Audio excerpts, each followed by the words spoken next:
It spoke to this kind of heavy metal and roll, bad 70s, 80s, hard rock album cover art vibe that I've always loved.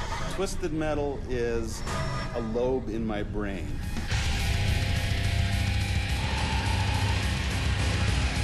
Hard rockin' car combat at its finest. Cars would drive around an imaginary city and shoot at each other. Twisted Metal universe was never to be a very Saturday. Twisted Metal, on a certain level, is still Rock'em Sock'em Robot.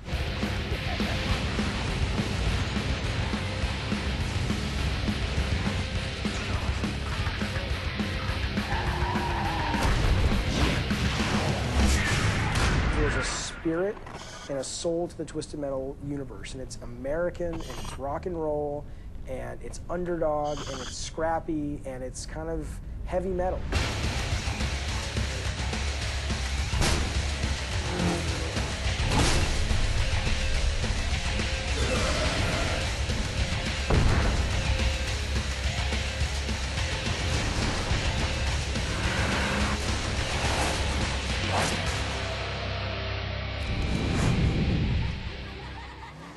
I started at Sony as a tester right out of college. I had no clue what I was going to go make movies. It was my plan. And I worked on some games for Sony, and then this it was actually funny. Me and my design partner at the time were we were kind of hanging by a thread. I mean, we pissed off all the developers we worked with. We thought we knew everything. We knew absolutely nothing. And our boss called us in when he heard about Utah, who were working for the military. Look, I remember this meeting. He's like, look, my feet are at the fire on this with you guys. It's like, this is kind of your last chance. It's like, don't screw this up. My thing was when I first got into the industry and I sat down with David Jaffe, I was coming from a very conservative engineering development environment, working with government and people that wear suits. It was very refreshing to see all these ideas just come pouring out. And I thought, oh my God, how am I gonna harness this? How am I gonna try to take this and turn it into a production environment. We had gotten back from Utah the very first time when we saw this three-dimensional database and we saw basically what 3D gaming could be, and we were stuck in traffic out by the LA airport. I think it's sort of a, at least for me, and I hope I'm not making myself crazy here, but I think it's a natural fantasy people have to be stuck in a car in traffic and just want to have missiles and guns on your car. And I thought, wow, this is so obvious. Hasn't someone else done this? And it was a great pleasant surprise to know that, well, no one has done this. So I was pretty excited, and it was pretty straightforward. So for me, I kind of like the more simple type of game concepts. You kind of see this game for what it was just at the concept levels. And we were so excited, and we wrote up this big design document, and we sent this off to these guys. And about a week later, the guys in Utah sent us back this document, which was a pizza delivery game. At the time, that sounded really cool, and it would have been such a disaster, because how many times can you sequel a pizza delivery game? I don't remember how we somehow talked them out of the pizza delivery game.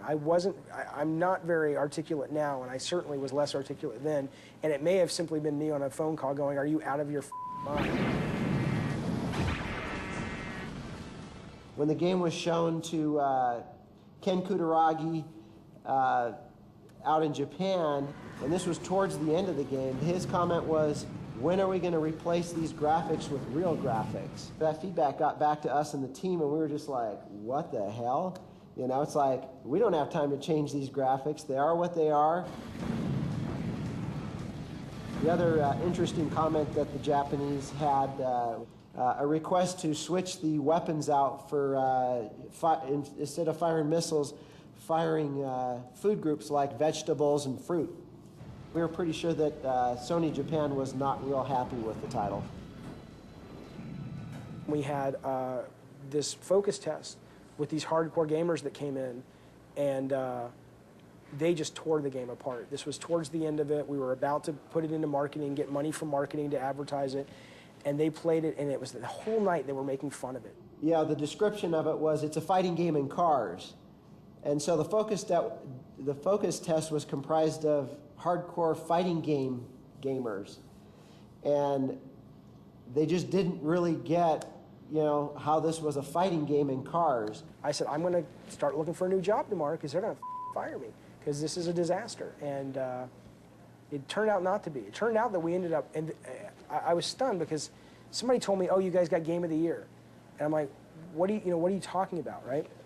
And then it turns out, and I won't mention the magazine because I don't think legally we can, but we ended up getting Game of the Year from the most prestigious game magazine that was out at the time. And I was just, it was amazing that it all actually worked. I mean, this was the first big game I had ever done. It was the first game these guys in Utah had ever made. And we ended up with a game that a lot of people really, really loved to the point that we were getting these major awards. And so it all worked out. I have no clue how. Maybe we all just got really lucky. I don't know. But it was cool. It was very, very cool. Congratulations. You have won my contest. I hated the end movies for Twisted Metal. I just thought they were extremely cheesy. We just, and I, and you, and him, you don't know! I did think that some of them turned out a little too hokey.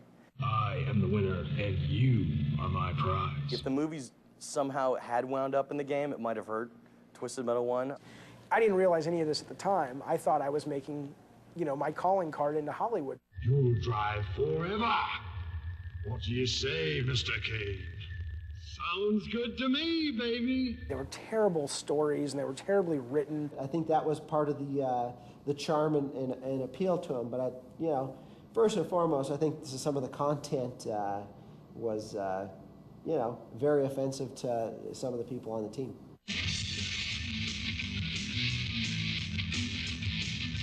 We want this! Done. And the guys in Utah just hated them and thought they were offensive and terrible. And we basically had to, do the damage control to make sure that, we ended up with a great product. But unfortunately, the movies were one of the casualties of that. I was upset because no one was going to see my masterpiece of hot, sexy women standing around a crumpled, twisted metal car and, spouting off stupid lines like, "Here's your paper bag, sweet tooth." Oh, man. Give me that. Give me! A paper bag? You can't be serious. I think for what they are, they're really fun and campy and they add to it, but, they never quite saw the light of day. And I was really disappointed at the time. Now I can look back and be grateful that it was actually a really good lesson that I should never be a film director and I should never, ever get behind a movie camera because only bad things can happen.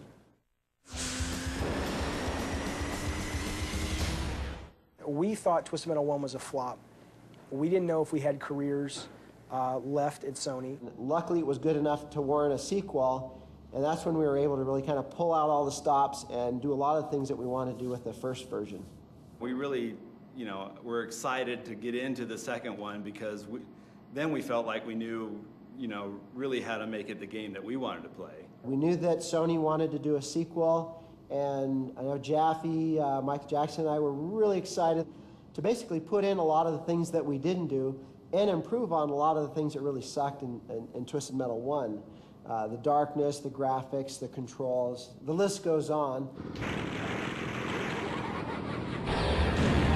And so we were like, okay, we have to fix this. We have to fix everything that we screwed up in the first place, which means, we went so far as to say, let's forget them being cars. Let's make them hover cars because they'll be easier to control. We talked about hovering cars and cars with insect legs, that could climb up buildings and things like that. Let's make them insects because insects don't move as fast and they can't get caught on objects. I mean, we were looking, we would go into like stores and watch people play the game on kiosks. And they were banging into walls, they were going too fast, and it really wasn't a very pick up and play game. We thought that was the reason we were getting such bad focus tests and play tests. And so we were doing everything we could to sort of remedy that. We even said, let's forget the car combat, let's do missions. Like you're a car and you've got missions like, a secret agent, but you're in a car. And then the reviews started to hit, and then the sales started to come in, and then the people on what at the time were sort of the BBSs and the sort of the beginnings of the internet started to sort of write about, oh my God, this game is awesome. My favorite Twisted Metal moment, probably a lot of people feel this way, is when the Eiffel Tower came down for the first time. The Paris level was probably one of the bigger or more popular levels, mainly because, you know, of the, you know, you could drop the Eiffel Tower and it would open up kind of a whole other level, which was the rooftops of the Paris buildings. And, you know, it was something that was just such a cool level that we all wanted to try to make it work. I just kind of, you know, it was actually during a single track staff meeting that during the whole staff meeting, I just started off with kind of a grid with some angled streets, and then, you know, put the Eiffel Tower. And the question was, could we afford this? It kind of became a mission for us to make this level work. I remember when you looked at the level and we started reviewing it, and I remember Jaffe saying, dude, if you could make this thing work the way that you're saying it could work, we got to do it.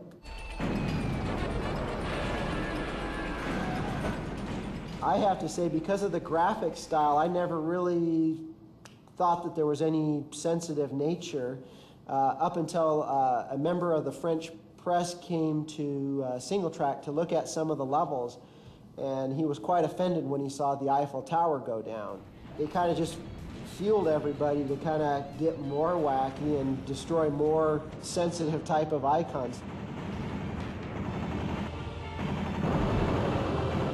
And we try to get that gameplay and the dynamics and everything working as early on in the process as we can.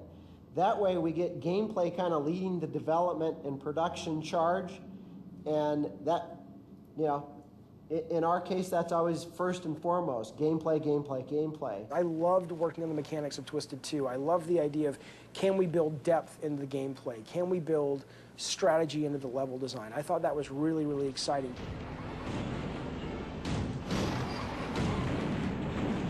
I think all those things factored into it as, you know, making it the best of the series.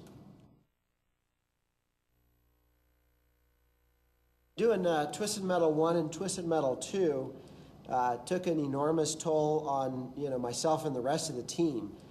And, you know, to really not have any, you know, financial upside that, you know, as a result of that, really started to, I think, affect myself and the rest of the team. We put so much time and effort into these titles, and now, you know, they were seeing decent success, you know, with Twisted Metal 2 being a $1 million+ seller. You know, we started to, you know, have conversations of, wow, this really sucks to pour your heart and soul into something, you know, put your family on the back burner, and at the end of the day, what did you get from it? Well, a reputation for making a good, fun car combat game. That wasn't enough going forward, and I think that really started the start of the exodus of a lot of us